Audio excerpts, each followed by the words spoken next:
CC ক্যামেরার ডিভিআরের মেরামত কাজ চলছে।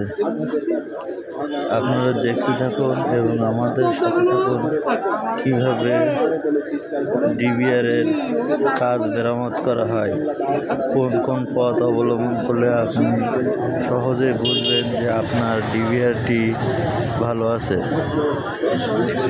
সিম্পল আগে টেস্ট করে তারপরে মিস্ত্রির কাছে নিয়ে যাবেন। অল্প কিছুতে হতে পারে, নিজে নিজে আগে ঠিক করুন, তারপরে না হলে টেকনিশিয়ানের কাছে নিয়ে আসবেন। আসলে এই ডিভিআরটি কিছুই হয়নি, শুধু ময়লা পড়েছিল।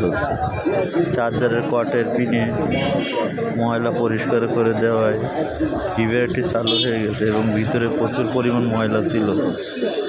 আপনারা আমাদের সাথে থাকুন এবং দেখতে থাকুন, উপভোগ করুন আমাদের এই ভিডিওটি। সকল বন্ধুরা লাইক শেয়ার করবেন এবং আমাদের সাথে থাকবেন। ধন্যবাদ, আপনারা সাথে থাকুন।